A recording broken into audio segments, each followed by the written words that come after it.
Du groupe Apollinitia, Madame Merson, vous avez la parole.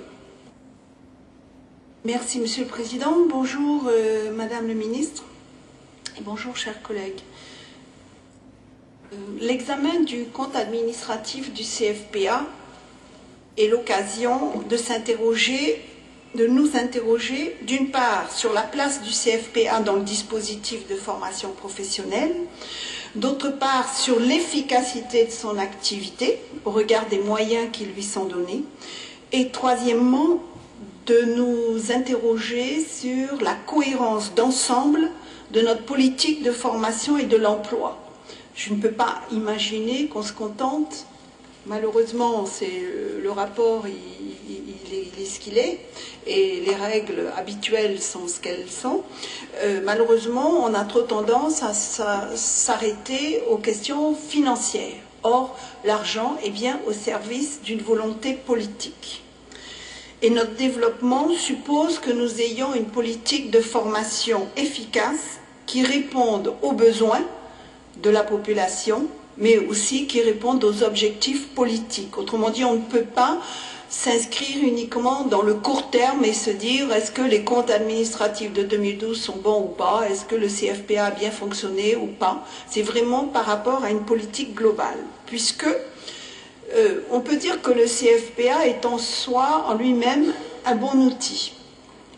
Ma collègue l'a dit, d'énormes moyens, ou plutôt le rapporteur le disait, d'énormes moyens financiers ont été consacrés lors des années précédentes, avec notamment des fonds de l'État, en grande partie, ont été consacrés à mettre à niveau les centres du CFPA, mais aussi à développer les centres du CFPA. Et aujourd'hui, on a effectivement une décentralisation géographique sur 4 centres, ce qui, du point de vue de notre dispersion géographique, est une bonne chose. Mais interrogeons-nous sur l'efficacité de l'usage de cet outil. Ça a été dit aussi par le rapporteur, mais je voudrais le rappeler parce que ça doit nous interpeller. Il n'y a que 50% de la capacité d'accueil qui est utilisée. Or, quand on sait qu'il y a des charges fixes, on voit bien qu'il y a du gaspillage. Je ne mets pas en cause les responsables du CFPA. Quelles sont les explications ?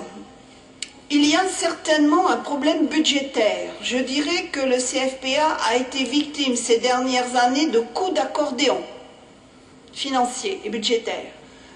On lui donne des moyens qu'il ne peut pas utiliser parce qu'il a des problèmes pour recruter des formateurs ou parce que les usagers qui pourraient y être formés n'y vont pas.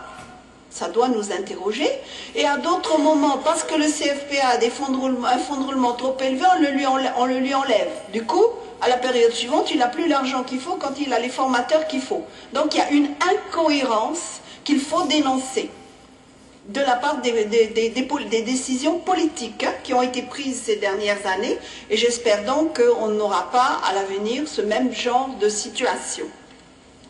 Il y a également, d'une façon, disons, plus générale, un autre problème qui est celui du transport. Ça a été évoqué. En Polynésie, les usagers qui sont admis au CFPA doivent payer leurs frais de transport. Ailleurs, on a choisi de les payer pour que, justement, on règle le problème. Alors qu'aujourd'hui, ils utilisent sur leur cagnotte la cagnotte qui leur est versée pour autre chose, donc ils ne viennent pas. Je dirais que d'une façon plus générale, il y a des incohérences qui font que le CFPA souffre et souffrira sans doute à l'avenir encore plus de problèmes dont il n'est pas responsable. Madame le ministre, est-ce que vous vous êtes rendu compte qu'en instaurant le contrat d'accès à l'emploi, indemnisant une personne de plus de 30 ans à 100 000 francs par mois. C'était déjà le même problème avec le CEPIA. Est-ce que vous vous êtes rendu compte que vous ne donnez absolument pas à la personne d'intérêt à venir au CFPA? Pourquoi il viendrait au CFPA alors qu'il lui faudrait quitter sa famille, quelquefois, payer les frais de transport, et ceci pour combien? 90 000 francs maximum. Les gens ont, c'est tout à fait humain, des comportements qui sont de dire je vais là où c'est le plus intéressant. Parce que le contrat d'accès à l'emploi, et nous l'avons dénoncé, a été voté avec un libellé qui dit on peut accompagner des formations. Savez-vous que pour les CEPIA, c'était le même libellé. En 2012, si mes souvenirs sont exacts, ou c'est en 2011, je ne sais pas, il n'y a eu qu'une dizaine de personnes dans les milliers de bénéficiaires du CEPIA qui ont eu une formation professionnelle. Ça n'a aucun sens. Autrement dit, le risque que vous avez pris, c'est en ayant cette incohérence des différentes indemnisations, le problème et le risque que vous avez, c'est donc de faire privilégier des aspects sociaux en cette période d'absence d'emploi par rapport à un véritable développement humain et chance de promotion sociale par la formation professionnelle, parce qu'on aura fait le choix de mettre en avant ce côté social, mais des visées politiques également. Savez-vous ce qui se dit en matière de contrat d'accès à l'emploi? C'est que dans un certain nombre de communes, il y a des associations proches de la majorité qui ont déjà constitué leur dossier pour les contrats d'accès à l'emploi. Non, ce n'est pas encore officiel, mais c'est déjà prêt. Et on leur a déjà dit, ah, tu en auras 20, tu en auras 30. Alors que les autres, eh bien, la réponse c'est, non, on ne peut encore rien faire parce qu'il faut attendre le mois de septembre pour que les arrêtés soient pris. Ça veut dire que le jour où on va lancer les contrats d'accès à l'emploi, qui va être prêt? Qui va décider? Je crois que c'est à la discrétion du gouvernement et du ministère. Certes, il y a peut-être une commission qui va instruire, mais après les coups de pouce. Voilà, et c'est pour ça que je dénonce les visées politiques à quelques mois des élections.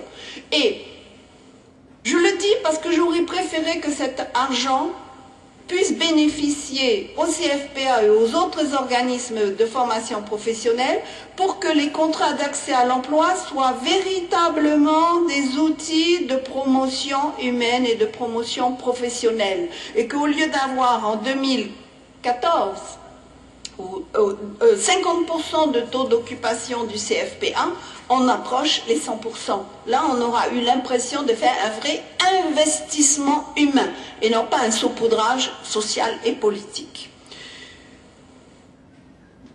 L'étude du CFP1 doit également amener à réfléchir à une cohérence avec la formation initiale.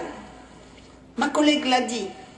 Le CFPA est obligé de refuser un certain nombre de personnes parce qu'elles n'ont même pas le niveau minimum pour entrer en formation CFPA.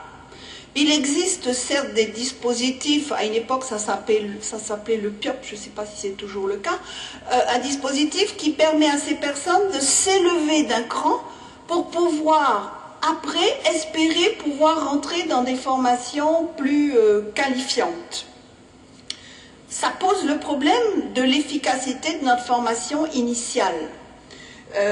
Est-ce que, je le dis parce qu'on est en début de mandat, parce que vous êtes là pour 5 ans et qu'il faut en profiter, non pas pour faire des petits ajustements, mais pour véritablement mettre à plat les choses. Vous savez, ce genre de choses, je l'ai dit à l'UPLD, donc je peux le redire, ça ne me gêne pas du tout. Hein.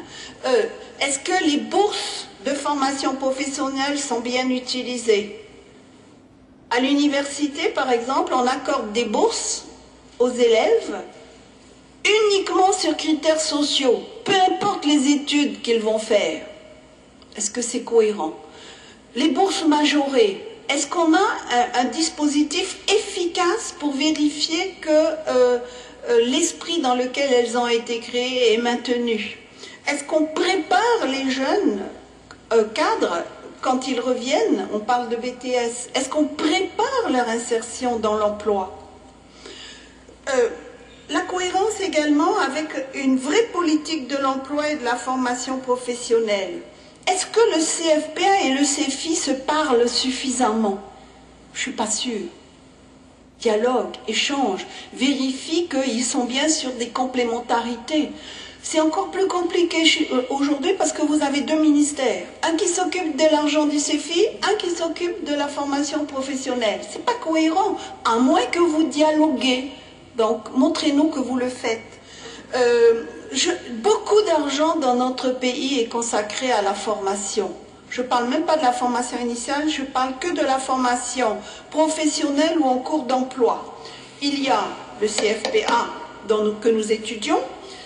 Il y a les fonds qui sont consacrés à la gestion par le CEFI et j'ai une crainte qu'il y ait un dérapage de ce qui est consacré à la formation professionnelle vers l'aide à court terme.